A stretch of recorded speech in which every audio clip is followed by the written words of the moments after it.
Monsieur le ministre des Solidarités et de la Santé, le personnel soignant est épuisé par ces longs mois de lutte pour sauver des vies, mais aussi très affecté par les nombreux décès touchant les patients et leur profession. Depuis plusieurs années, les plans annuels d'économie ont affaibli fortement la situation des hôpitaux. En 2019, une fois de plus, 3 400 lits ont été supprimés. Malgré les cris d'alerte des personnels soignants et bien avant le coronavirus, les hôpitaux ont été contraints de réduire leur capacité d'accueil. La crise sanitaire actuelle a malheureusement aggravé les faiblesses de notre système hospitalier.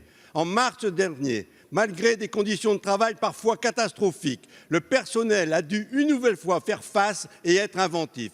Monsieur le ministre, vous ne répondez aucunement à l'état d'urgence. Dans un contexte où les scientifiques alertent sur une éventuelle seconde vague, vous ne changez pas de cap.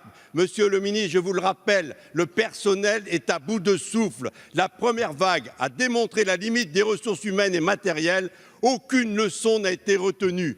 Manque criant de lits, et plus particulièrement en réanimation. Manque de moyens humains et matériels, mais aussi des protections toujours en nombre limité. Et à la veille de l'hiver, la crainte que le vaccin anti-grippe ne soit pas en nombre suffisant, pour ne citer que celui-là. Les soignants n'ont plus confiance. Ils ont tout donné. Ils ont été volontaires et ils ne veulent plus revivre la situation de la première vague. La confiance est rompue également par les oubliés du Ségur. Monsieur le ministre, entendez-vous ces héros proclamés, mobilisés pour sauver l'hôpital public, qui seront une nouvelle fois dans la rue le 15 octobre? Merci, chers collègues. La parole est à Monsieur Olivier Véran, ministre des Solidarités et de la Santé. Monsieur le député, je peux partager votre inquiétude et des constats que vous avez faits sur l'hôpital public s'agissant des années, pour ne pas dire les décennies précédentes, en matière de suppression de lits, suppression de postes, réduction des moyens pour l'hôpital et notamment l'hôpital public. Ça, on peut le partager. Monsieur le député, par contre, dans votre question, j'aurais presque tendance à oublier que nous avons eu la signature d'un accord majoritaire. Ça n'était pas arrivé non plus depuis des années dans notre pays, dans l'ensemble des corps professionnels de l'hôpital public, notamment Force ouvrière, la CFDT, l'UNSA, qui ont signé un accord du Ségur. Pourquoi est-ce qu'ils l'ont signé, cet accord du Ségur? Parce qu'il apporte de l'oxygène comme jamais l'hôpital n'en avait connu. Vous allez devoir bientôt voter, en tout cas vous allez pouvoir bientôt voter des mesures, et monsieur le député Brunel, je suis sûr que vous allez en voter plusieurs.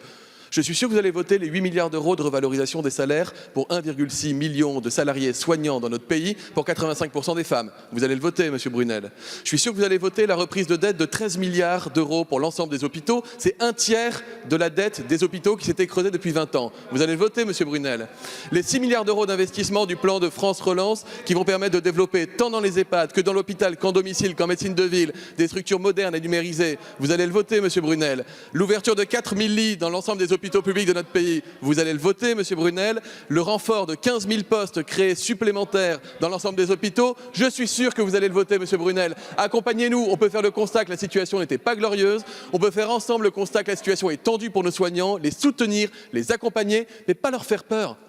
Quand vous dites, monsieur Brunel, qu'il n'y aura pas de vaccin pour tous les soignants, il y aura des vaccins pour tous les soignants. La campagne de prévention de la grippe commencera le 13 octobre. Et je profite des dernières secondes pour encourager tous les soignants de ce pays, à l'hôpital, en ville, en EHPAD, à se faire vacciner contre la grippe. C'est une protection pour eux-mêmes, mais surtout pour les personnes dont ils prennent soin au quotidien.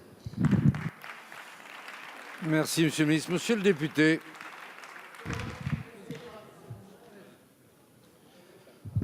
Monsieur le ministre, je vous ai écouté, mais il n'y a toujours pas de réponse à l'état d'urgence. Je vous demande de vous sortir de votre bulle.